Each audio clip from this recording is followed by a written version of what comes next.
मार्कंडेय जी कहते हैं, ब्राह्मण तदनंतर राजाओं में श्रेष्ठ सुरथ और वह समाधि नामक वैश्य दोनों साथ साथ मेधा मुनि की सेवा में उपस्थित हुए और उनके साथ यथा योग्य न्यायानुकूल विनयपूर्ण बर्ताव करके बैठे। तत्पश्चात वैश्य और राजा ने कुछ वार्तालाप आरंभ किया। राजा ने कहा, भगवान, मैं आपसे एक बात पूछना चाहता हूँ, उसे बताइए।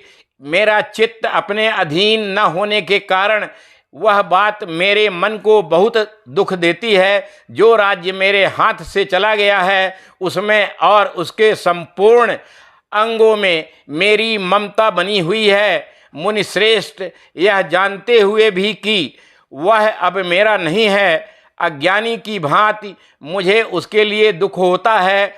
यह क्या है?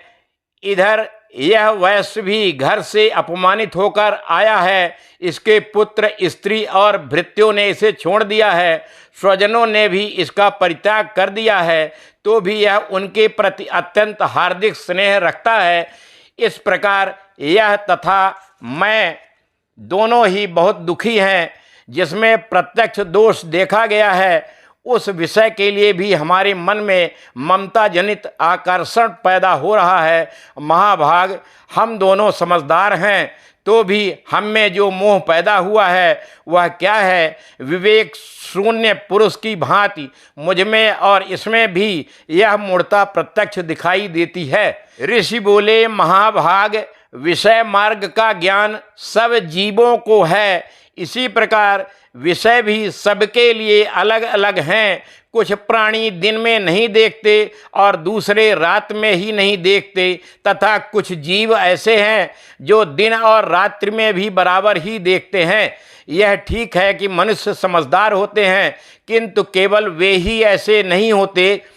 पशु, पक्षी और मृग आदि सभी प्राणी समझदार होते हैं। मनुष्यों की समझ भी वैसी ही होती है जैसी उन मृग और पक्षियों की होती है, तथा जैसी मनुष्यों की होती है वैसी ही उन मृग, पक्षी आदि की होती है। यह तथा अन्य बातें भी प्रायः दोनों में समान ही है। समझ होने पर भी इन पक्षियों को तो देखो, ये स्वयं भूख से पीड़ित होते हुए भी मोहवश बच्चों की चोंच में कितने चाव से अन्न के दाने डाल रहे हैं। नरश्रेष्ठ, क्या तुम नहीं देखते कि ये समझदार होते हुए भी लोभवश अपने किए हुए उपकार का बदला पाने के लिए पुत्रों की अभिलाषा करते हैं? यद्यपि उन सब में समझ की कमी नहीं है, तथापि वे संसार की स्थिति, जन्म मरण की परंपरा बनाए रखने वाले भगवती महामाया के प्रभाव द्वारा ममतामय भंवर से युक्त मोह के गहरे गर्त में गिराए गए हैं। इसलिए इसमें आश्चर्य नहीं करना चाहिए। जगदीश्वर भगवान विष्णु की योग निद्रा रूपा जो भगवती महामाया हैं, उन्हीं से यह जगत मोहित हो रहा है।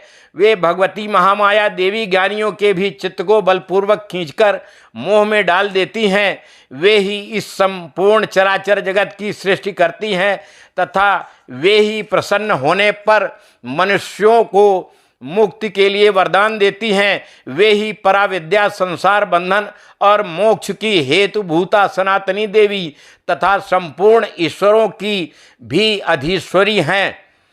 राजा ने पूछा, भगवान, जिन्हें आप महामाया कहते हैं वे देवी कौन हैं? ब्राह्मण, उनका आविर्भाव कैसे हुआ तथा उनके चरित्र कौन कौन हैं? ब्रह्मवेत्ताओं में श्रेष्ठ महर्षि उन देवी का प्रभाव हो, जैसा स्वरूप हो और जिस प्रकार प्रादुर्भाव हुआ हो, वह सब मैं आपके मुख से सुनना चाहता हूँ।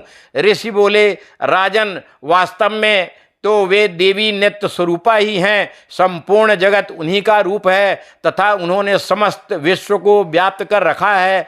तथापि उनका प्राकट्य अनेक प्रकार से होता है, वह मुझसे सुनो।